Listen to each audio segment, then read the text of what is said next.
Good morning and welcome to our service. We are grateful that you decided to join us in the service today. My name is Panther. My name is Ren. And we will be chairing today's service with Reverend Unno and our organist, Miss Kathy Kumagai. Will the Sangha please rise for a reflective message?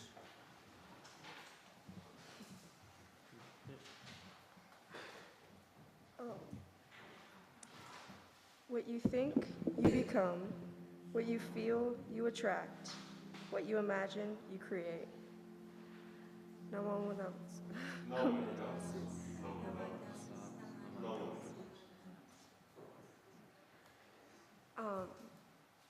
Will the Sangha please be seated and turn to the service book for Gassho to Amida, and please look at the screen because it's in English.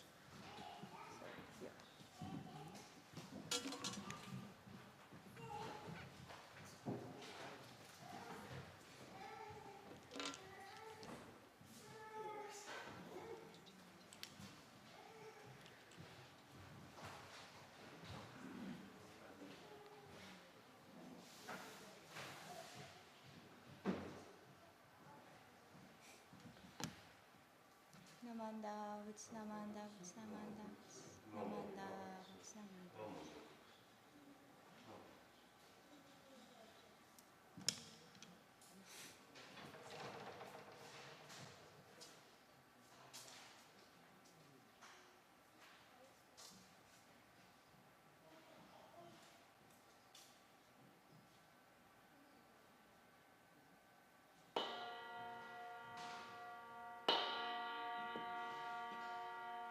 Namo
Jodo Shinshu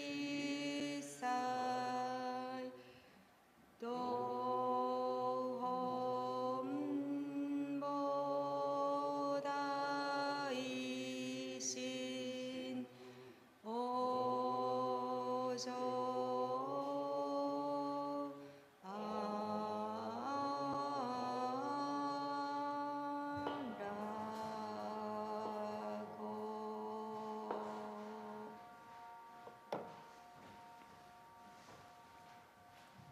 Amanda, Namanda, Namanda, Namanda, Namanda, Namanda, Namanda. Thank you. We will now have a special message from Reverend Unno. So please listen to him up on the screen.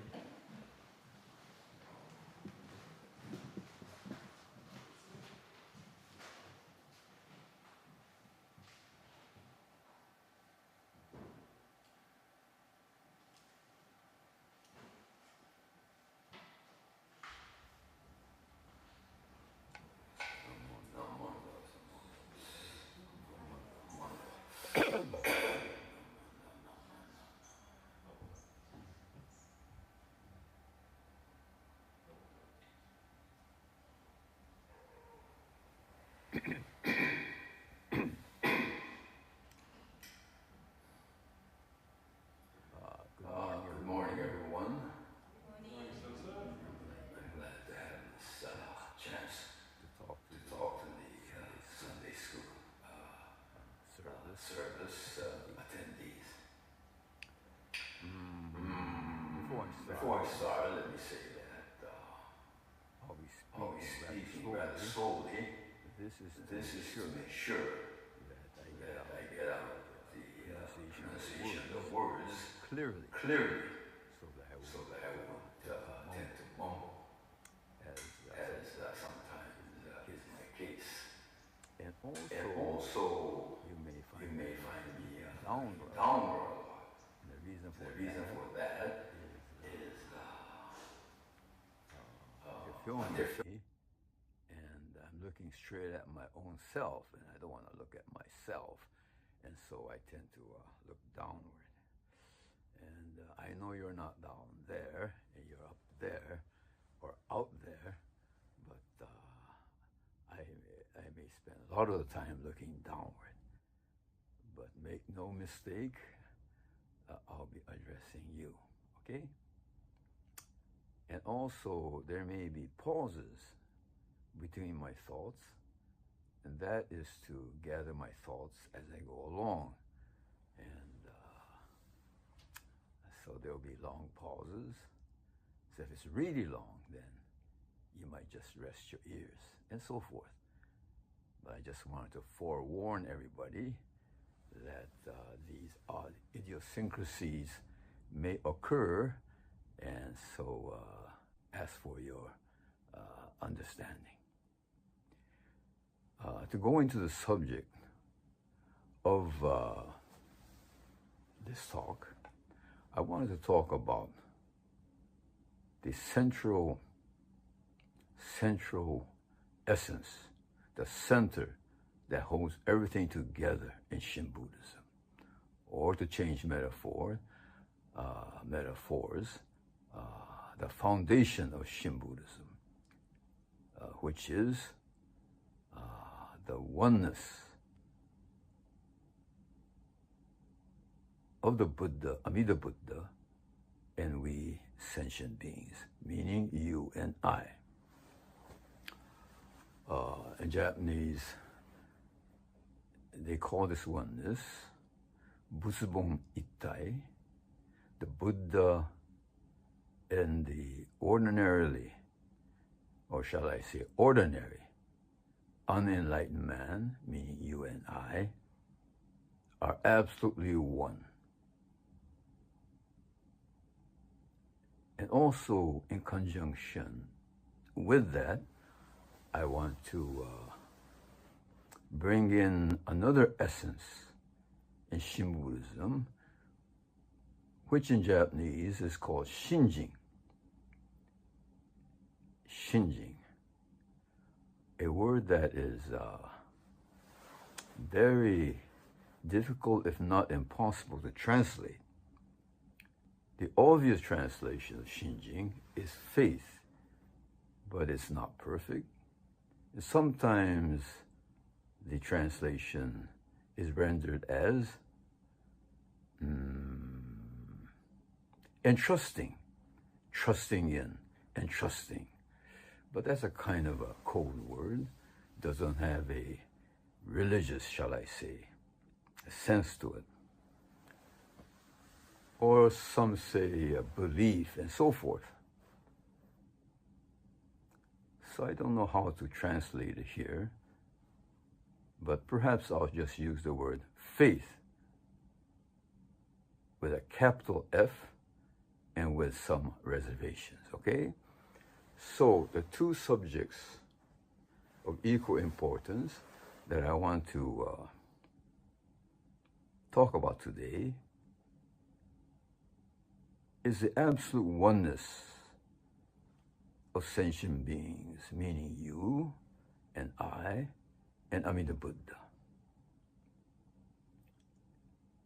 And the role that Shinjin, or faith with a capital F, plays in that oneness. That's the sort of overall topic that I would like to address, okay? Now, first of all, I'll give a series of examples.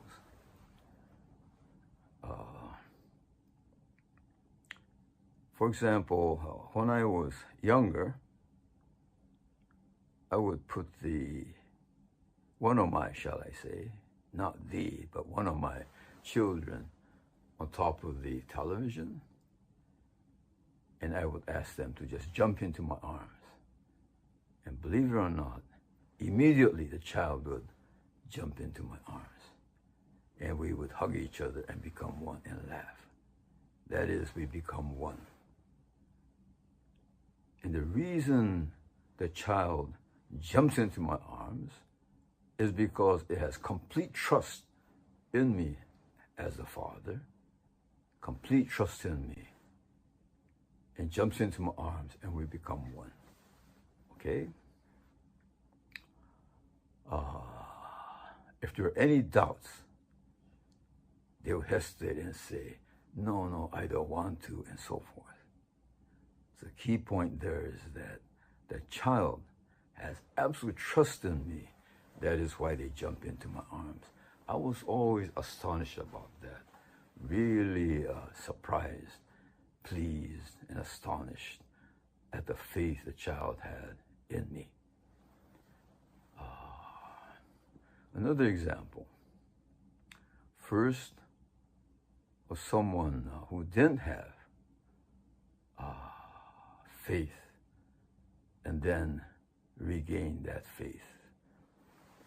It has to do with a great Zen master in the modern era named Asahina Sogen, Rinzai Zen master. In his autobiography, he writes that he lost his mother at the age of about 4 or 5, I think, and from that time onward to the age of when he was about, say, 34 or 5, he never used the word mother, never mouthed the word mother, even once, due to the fact that he was angry at his mother, really angry at his mother, for abandoning him at an early age. There's no social service at that time. He was just abandoned. So his anger toward his mother, his lack of faith in his mother, lack of trust in his mother was severed. And he was really, really angry. He had no faith in his mother, no trust, and so forth. So at the age of about 34 or 5, he was holding service, memorial service, monthly memorial service for his mother. And during that time, the whole story is complicated. It takes too long in this context, so I have to summarize. At that time, he was thinking about his anger toward his mother. Rather than thinking about it, he was feeling his anger coming up from within regarding his mother, who abandoned him at the age of 4 or 5.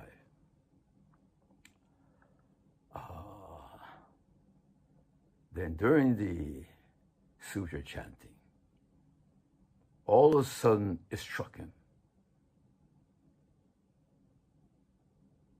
If a mere boy, and later on, having become an adult, like myself, is tortured by this anger, by the lostness, by the sadness of having lost his mother, or better yet, being abandoned by the mother.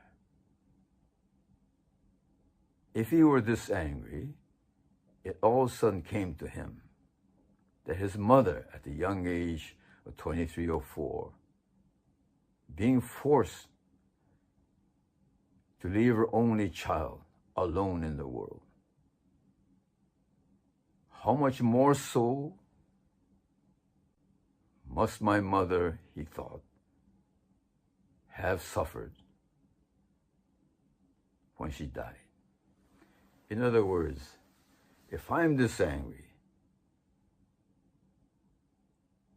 at losing my mother, how much more so must my mother have been saddened and in despair when she had to abandon me and leave me alone in this world. Then Asahina Sogen said, at that moment, from the bottom of his being, he stopped chanting and yelled out, shouted out, "Okasa, mother," and cried, this tough Zen master. All Zen masters tend to be tough because of the years of training.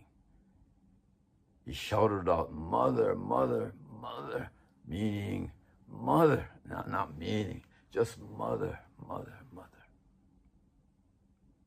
Up to then, Asahina Sogen had doubted his mother, and so there was no oneness between them. As soon as he gave up his anger, his ego and so forth, self-power, and shouted mother, at that moment, he and his mother became one. The reason for that is the mother was shouting, without a doubt, "Sogen, Sogen." Asahina Sogen cries out, "Mother." Mother cries out, "Sogen," and they became one, right? So, in Shin Buddhism, when they say sentient beings, meaning you and meaning me, are one with Amida Buddha, it is true. On one level, you could say that's true. But on a deeper religious level, that oneness comes about when we sentient beings trust our entirety, our whole being, to Amida Buddha, okay? To have faith, although faith is not the best translation, faith, like capital F. When we place our trust in Amida Buddha, that's when we become one, and so forth. Now, I'd like to relate a number of examples in which the faith was there, and therefore the oneness between two beings, a child representing us, and a parent representing Amida Buddha is exhibited or shown in everyday examples. The first one, both of them, not both of them, what I meant was the first and second examples, I think I already related to Yi Senshin, not Senshin, Pasadena Buddhist Church members, and it goes like this. The first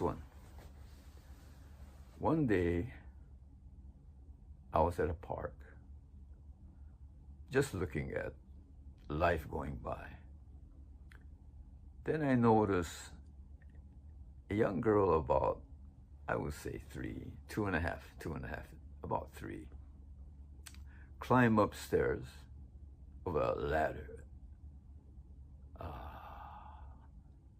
that led to the top of a slide, and the slide on the other side goes downward, of course. Excuse me. And she climbed to the top. At the top, there was a small platform, about say 12 inches by 14 inches in size. And she got up there, and she's prancing around, looking this way and that way, even dancing around, and being bumped by the older children. And I thought to myself as I watched the scene, if she falls, she could actually hurt herself badly or even die. But almost nonchalantly, oblivious to such dangers, she kept on dancing. And I thought, it's amazing. The reason is I connected this scene to what we're talking about. This child had absolute faith, trust in the mother, that the mother and she were one. Because of that trust, she and her mother were one, and so forth. Absolute trust in the mother. To me, it was an awesome sight. Now look at that, the power of trust and the resulting oneness of that child and the mother.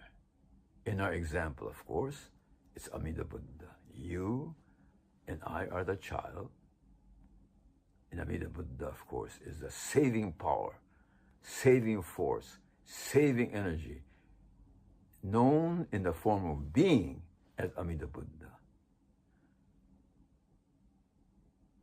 Amida Buddha in its essence, beyond its visual image of Amida Buddha standing before you, for example, in the altar, is actually a saving energy and so forth.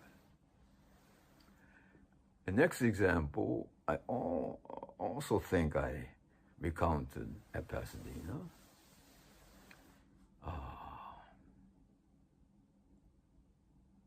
Is of mothers pushing their strollers at the park. I had a habit of strolling into the stroller, not into, but trying to look into the stroller to see what kind of expression that the infant or child in the stroller had on his or her face. And I'll give you the conclusion. Of all the hundreds of strollers that I looked into, I can't recall even one child who looked scared, who's worried about the past, who's worried about the future, who's uncomfortable, who's unhappy, and so forth, who's worried, and so forth. Each one had an expression of utter ease, comfort, confidence. To me, they looked like a king who ruled the whole world. That kind of confidence. I think the word confidence means, I didn't look this up, I think it means with faith.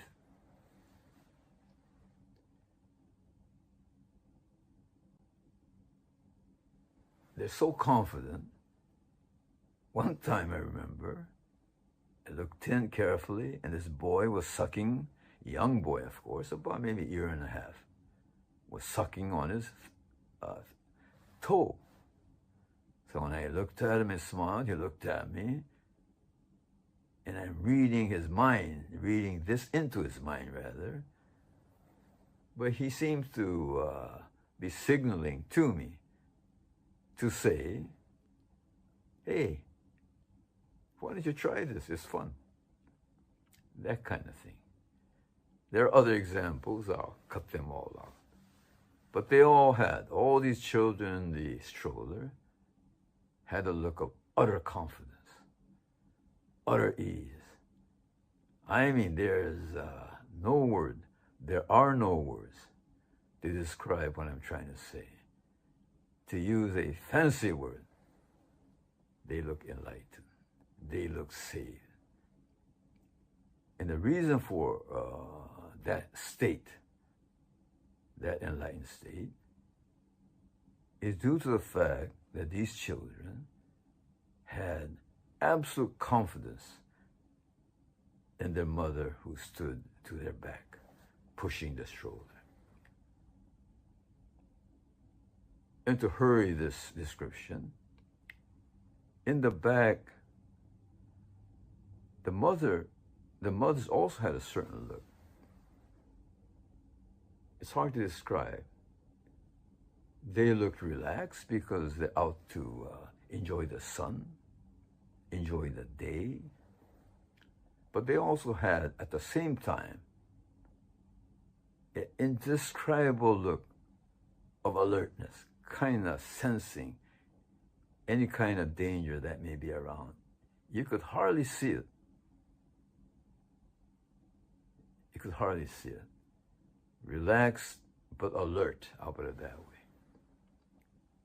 And that mother and the infant or child in the stroller are one. Because of course, the mother's primal vow, promise that no matter what, I will save you. And the child in the strollers, complete, indescribable, utterly beyond words kind of trust and belief in the mother. So deep, it's not even intellectual. His entire being, his very cells,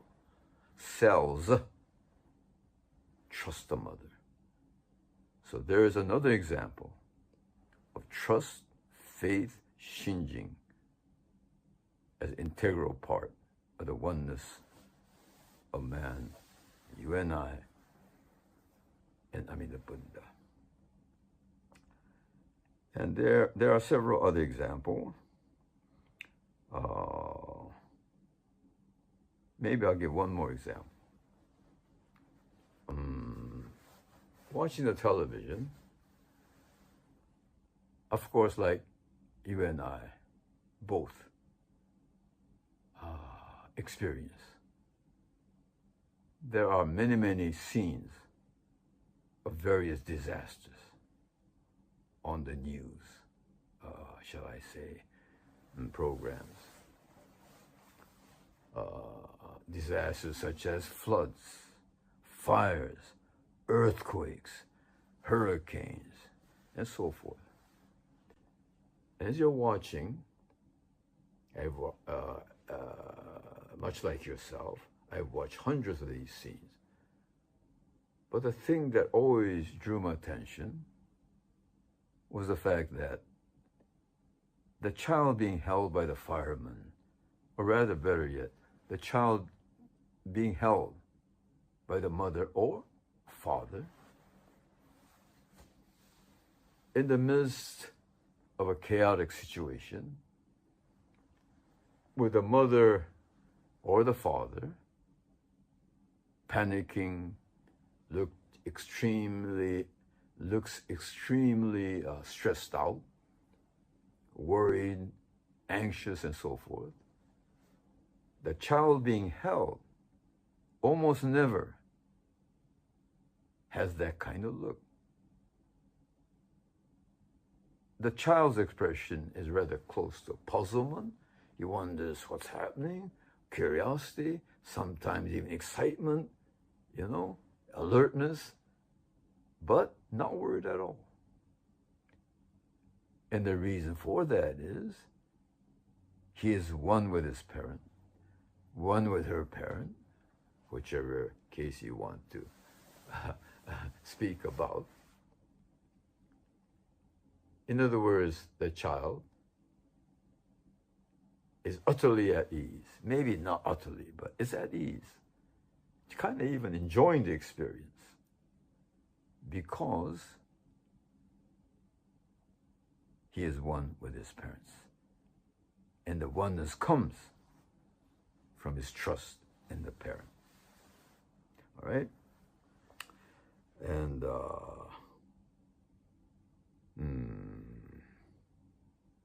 so maybe I'll add one more.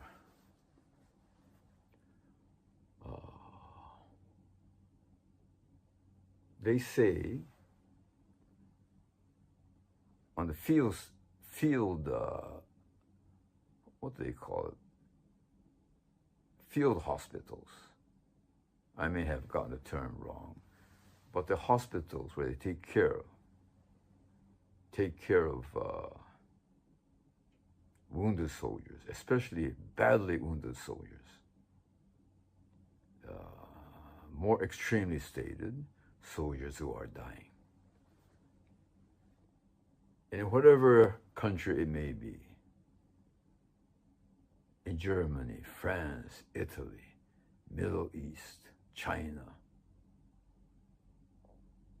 and for Japanese soldiers during World War II, it may have been in Tarawa, Guadalcanal, Luzon, Iwo Jima, and so forth. They say in these field hospitals, the one sound that fills the air is not the names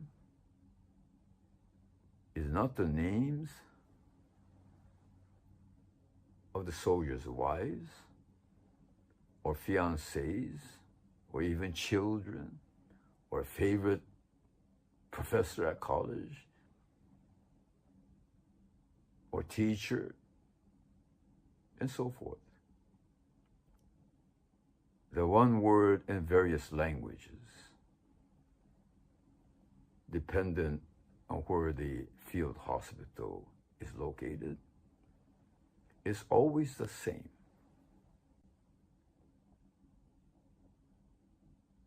And the word, as you can imagine, in English, is mom, mother, sometimes even mommy. In Japanese, okasa, hahawe, and so forth.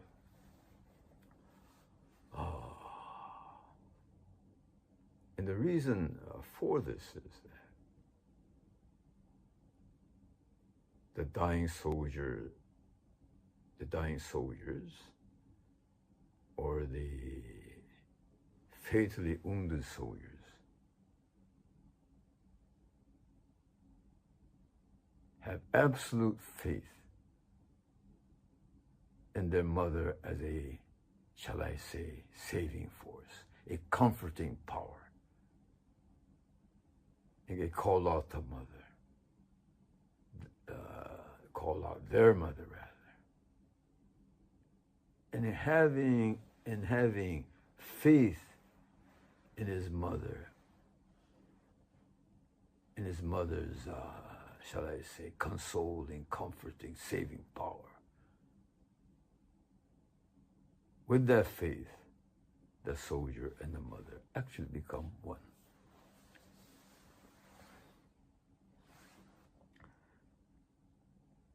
And therefore, the crucial point with the Shin Buddhist truth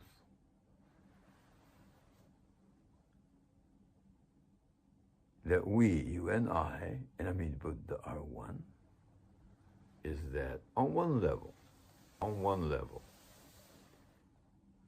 it's all right to view things that way. On, shall I say, an introductory level, it's all right to view things that way. But on a more absolute level, on a deeper level, one other element has to be brought in.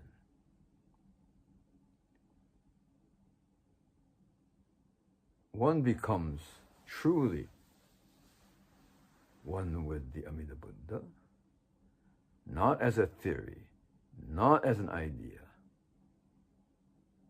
but as a reality, a concrete reality, is when one entrusts oneself to Amida Buddha to be saved. Now that is so difficult. Now the question arises, what is faith? What is Shinjin? And so forth. And what does it mean to have faith? These are very, very difficult question is not the word I want.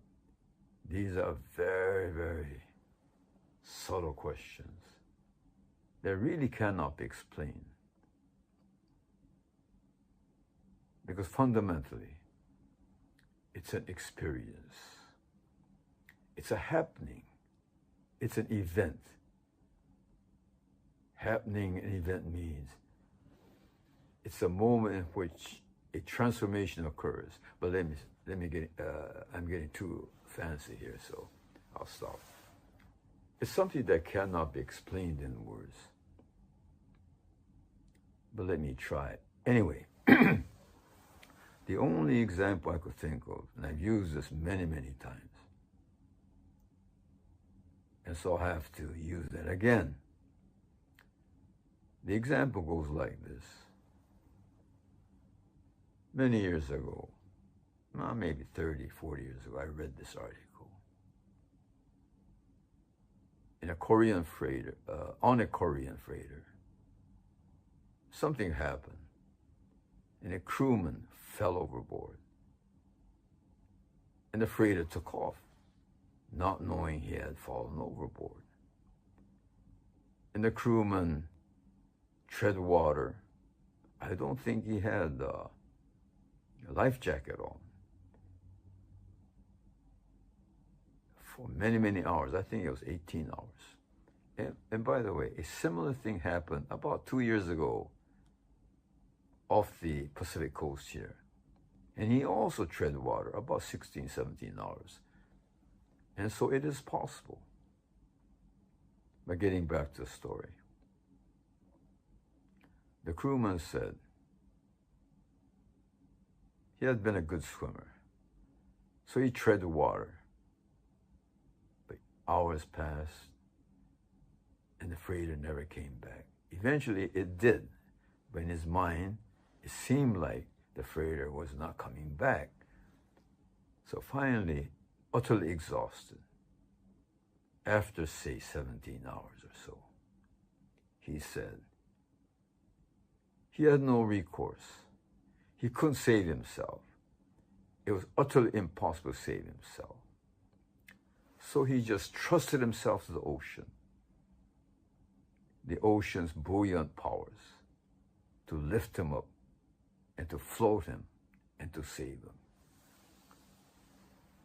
In terms of Amida Buddha, the ocean's primal vow is this: you let go, drowning man, and just trust yourself to me.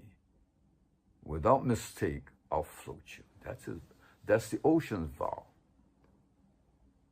Amida Buddha's vow is, of course, more vast, more infinite, more absolute. It's the same vow. See that in the end, you cannot save yourself.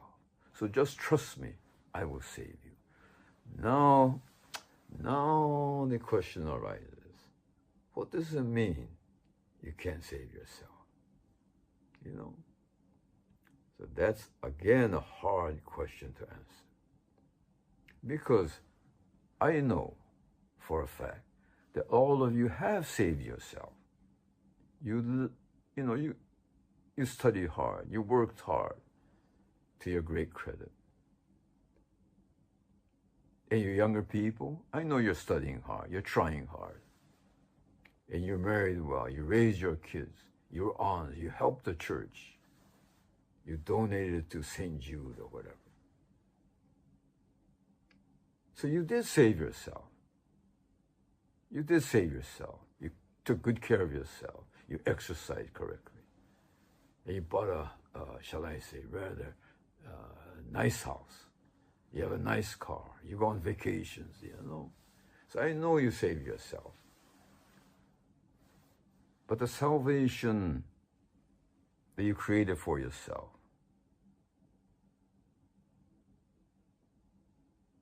was relative.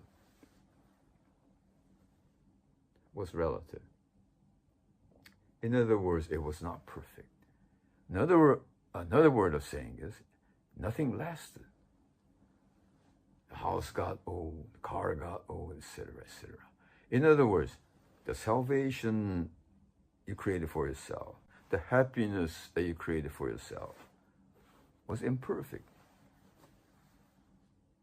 The reason for that is, to try to summarize it, I'll resort to a fundamental Buddhist truth. No matter what you did, no matter what you gained, no matter what I accomplished, and so forth, everything was fleeting, didn't last. Even the best parties, some parties are really great when the right people get together. But if a party starts at 10 or 9, it doesn't go on till 5 in the morning. Well, some do, but usually ends at about 12 or 1. The parties don't last. The happy days at college, the enjoyable days at college, it doesn't last. And the wedding reception is terrific. But that too, once it's over, it's not wedding reception every day. So you have kids, that's enjoyable. But in the end, they all grow up and move away. It goes on and on. Nothing lasts. Nothing lasts. And then you age. And the Buddha said, sometimes you get sick. And you can't live till 150. And you don't get all your wishes granted. This is a Buddhist sermon. And then things that you don't want clings to you, you know? Like a noisy, rude neighbor won't move away, but you can't move because you can't afford it, and so forth. In other words, you're stuck with a bad karma. In other words, I know all of you, and myself too, I think, we saved ourselves to a certain extent, but it's not certain, it's not secure, it's not safe. And so deep inside, we have a sort of like, I don't have all my bases covered kind of a thought. So shoving that kind of awareness to its deepest depth, all of a sudden you realize, you know, in the end, I can't save myself through my own efforts and my own abilities or even my own genius. And I can't save my family. And at that juncture, like the swimmer giving up his effort to save himself and trusting the ocean, at that juncture, a change occurs. And all of a sudden, at the deepest point in which you realize, I cannot save myself, the ocean, Amida Buddha, manifests its presence, saving presence, and you become one with Amida Buddha. Something like that, very, very imperfect, not satisfied. But at this point, that's the best I could do. And for what it's worth, those are the thoughts I have right now to offer to you. Well, anyway, I better end this sermon. I think I went over the 30-minute limit. That was allotted to me, and so I'm going to close. But I wish you well, all of you at Pasadena. I wish you well. Always take good care of yourself, not only spiritually, but psychologically, physically, and so forth. And know that there are great teachings in the world, philosophically, psychologically, and great classic writings. But know that your Shin Buddhism is perhaps at the deepest level, as a way to true resolution to life and death. Just remember that. You have Shin Buddhism in the palm of your hand. So why don't you test it? Try it. Okay? I'd like to say some other things about philosophy and so forth, but this is getting too long. So once again, thank you to the church for this chance to speak, to the Sunday service people, and I'd like to just close at this time. Thank you, thank you.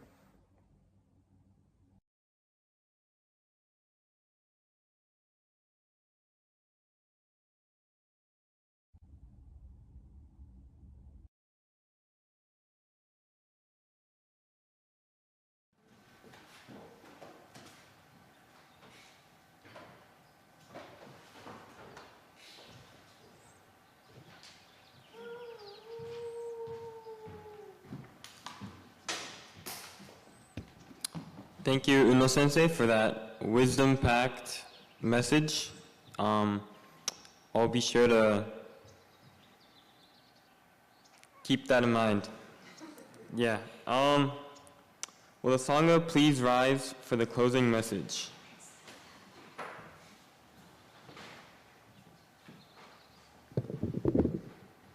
Even if things don't unfold the way you expected, don't be disheartened or give up. The one who continues to advance will win in the end. Namo Amida Butsu. Namo Amida Butsu. Namo Amida Butsu. Namo Amida Butsu. Namo Amida Butsu. Thank you. Please be seated.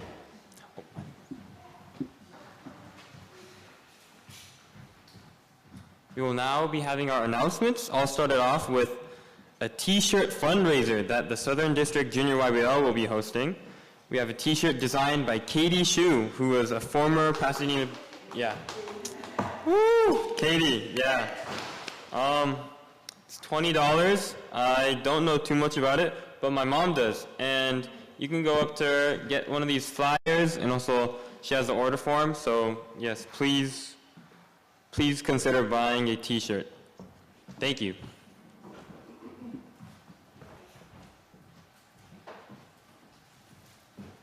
Good morning, everybody. Again, thank you, Kyoko-san, for doing the service. And Reverend Gibbs, it's good to see you in here, too. Thank you for the beautiful flowers. And thanks for the Dharma School kids. We made wonderful onen juice today. Last night we had our dance, and I think some of us are a little bit sore. But thanks to everybody who donated towards our fundraiser. It was very successful. We had a lot of happy people. And my announcement is, other than that we're walking tomorrow at 9, I guess, and we have pickleball at 11. The Kansho Pasadena group is still selling their calendars for 2023. We do have some here at the temple. They are historical photos of the Japanese American, and there's a lot of good background information. And if you have any questions about it, we have samples here that you could take a look at. But they are $15, and it's great just to have hanging up in the house and see these old photos of things in the community. So again, thank you to Kathy, and thank you to everybody, and hope to see you next Sunday. Oh, next Sunday is a special service.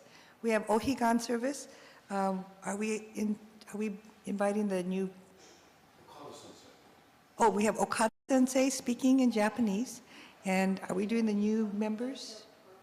We're recognizing the new members So for the last several years. So new members should have gotten an invitation, so we will hope that you will come and join us and we could introduce you to the Sangha. Okay, thank you.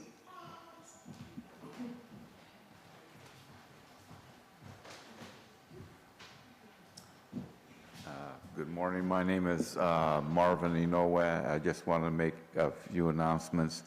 There will be at least, I know, 3 pilgrimages to the different concentration camps that were, our ancestors were put in during World War II. Manzanar's pilgrimage, which is here in California, will take place on April 29th, which is the last Saturday in April. The second one that I know of is in Minidoka, Idaho. That will take place July 6th, 7th, 8th, and 9th. And then the third one is the Heart Mountain Pilgrimage in Heart Mountain, Wyoming. And it will take place the weekend of July 27th, 28th, and 29th. Thank you.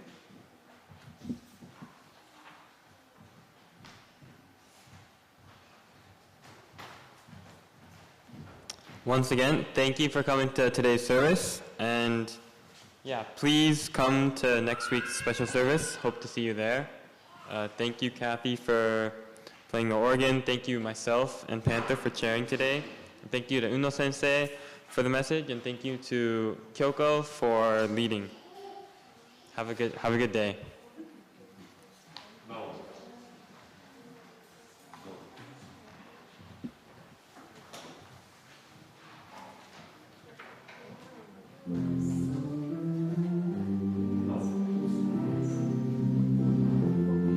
I will refresh the incense if you didn't have a chance yet to offer incense.